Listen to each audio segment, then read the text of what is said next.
All right, everyone, here we go. Last one. So we're going to start off talking about some of the current patterns of urbanization, specifically focusing on MDCs. We've already addressed this, already talked about gentrification or this urban renewal or urban revitalization, depending on the term that you choose to use. We've talked about this being done primarily by people who are double income, no kids, dinks, or single income no kids, there we are, or the baby boomers who are returning to the suburbs. Now, gentrification, we discussed this at length in class, got a lot of controversy associated with this, a lot of unintended economic consequences, and a lot of results of people being forced out of their homes as a result of the rising property taxes.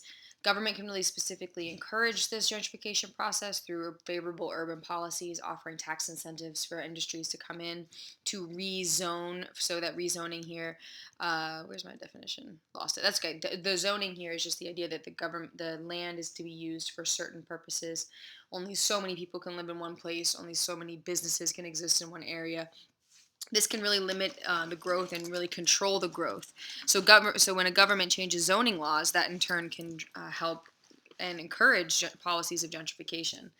So we see this gentrification. I mean, and this is the most outrageous example that exists in DC of a pop-up like this. These pop-up townhouses that are one story higher than the pre-existing housing there. This one is pretty much just absurd, and it's really universally hated for the extent to which it stands out from the other traditional landscape of the place. Um, but we talked about that at length in class, so I just want to talk about two other major trends here.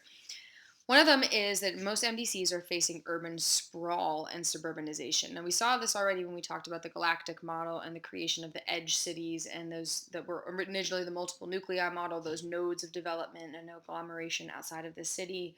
Multiplier effect drives more and more development around those edge cities. And what we continue to see is just this sprawl and sprawl and sprawl of the urban world into the suburban world. So what we see is these are expanding suburbs in the areas surrounding outside the city. The suburbs all started where you've got this low density housing really defined by pretty homogeneous homes, completely car dependent. These are some of the characteristics of the suburbs. After World War II, we saw that there was the expansion of cars, the widespread use of cars and highways because of the federal highway program. And this GI Bill, many of the soldiers returning from war were given very affordable mortgages, coupled with this just social trend that the soldiers had just been exposed to war, many uninterested in returning to um, some of the challenges, I guess you could say, in the military. That we saw a very large rise in the people who were buying affordable homes in the suburbs. One of them is actually called Levitt Town, where these Levitt houses were sort of these boxed homes, box meaning uniform homes that were spread out all across the United States, and beginning specifically in a place called Levittown. And then that just really contributed to this urban sprawl. We discussed this in class. We look at it in DC with those maps that we looked at of Washington, DC and the surrounding suburbs. Just unbelievable growth. When this term urban sprawl specifically means unrestricted growth of housing, commercial developments, and roads over large expanses of land with little concern for urban planning, and they're entirely dependent upon the car. So you can see this here when we talked about the chaotic, unplanned growth of megacities.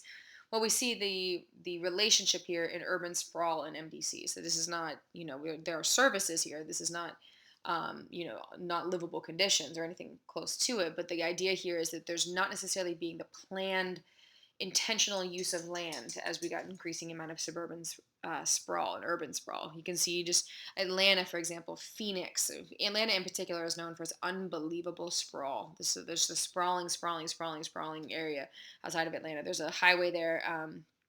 Whose name I have forgotten, but it's a 10 lanes. Let's see, okay, 1, 2, 3, 4, 5, 6, 7, 8 lane highway there in the suburbs of Atlanta. Just again, totally car dependent. You can imagine the epic traffic that'd be involved with a daily commute back and forth from the suburbs to work here. So those are some of the strong characteristics associated with suburban sprawl. Well, logically, there are some responses. One of the responses is called new urbanism. And new urbanism is a design that originated in the U.S. during the 1980s, where it's this concept of establishing new, essentially mini towns that would work against this idea of sprawl. So by creating a downtown area and creating as an area that has retail and shopping, has a grocery store, has things, gyms, things to walk to. then that creates a walkable neighborhood with a diversity of housing and diversity of jobs. So this is new urbanism is a counteracting force to sprawl. It's intentional use of the land. You usually have some higher density housing. So this is going to be urban planning. They're very organized, as I said. Have you ever been out to Reston Town Center or a great example is National Harbor, right? National Harbor would be an excellent example of new urbanism. Got those departments there, you've got the retail there. It's all designed to be walkable in a small area. It's also called, this is some of the conditions or the um, mechanisms for using new urbanism would be called suburban infill. In fact, you can put that on the left-hand side of your notes, which is finding space within the suburbs that's not being used, and then actually developing that land as opposed to just continuing to develop and develop and develop into the sprawling regions. Celebration, Florida is an excellent example, which you see up here. But really, I want you, Oxon Hill Manor, I should have put that in there, or Oxon Hill, excuse me, in the National Harbor area, is really an excellent example of this rise in new urbanism. Sadly, not all people support new urbanism. Many of the suburbs say that this is just going to bring in too many people. Sadly, a lot of that's caught up in conversations about lower socioeconomic status of people moving into the higher density housing. Many of the suburbs are not receptive to that in migration. But new urbanism really captures a lot of the new common movements and common trends in modern day in urban planning and to prevent suburban sprawl.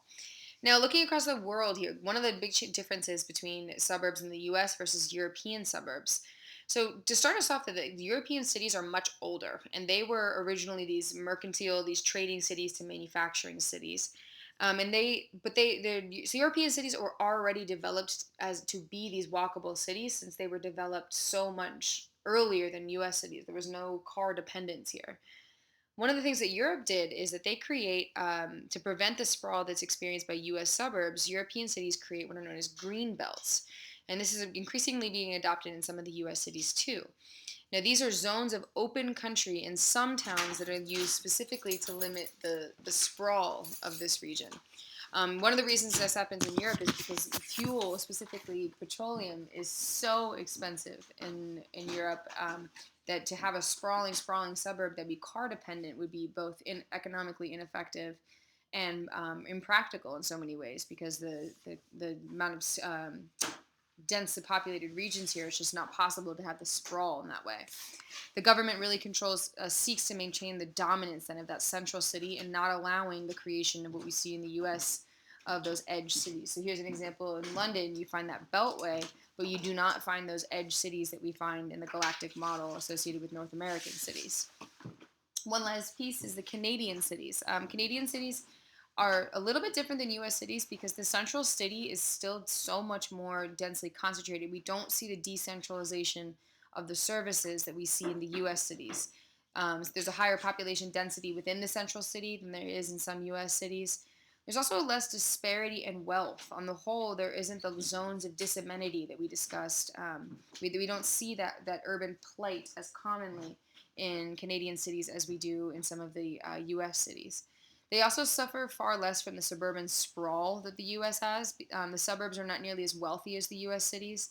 The upper classes tends to live in the cities as opposed to outside of the cities. And by the way, that's exactly the same in Europe. The upper class live in the cities in Europe as opposed to in the suburbs, whereas we saw in some of the early, that concentric zone model, we find that the wealthy tend to live outside of the city in the U.S. versus in. Of course, another thing that's changing. But historically speaking, Europeans and Canadians tend to have the upper elite within the central city, not within the suburbs. So that's a flip. The Europeans and Canadians wealthy in the city, less wealthy in the suburbs. And in the U.S., we see a greater concentration of the opposite. These Canadian cities tend to have better service and transportation systems within the city, so they tend to be better connected in that way too.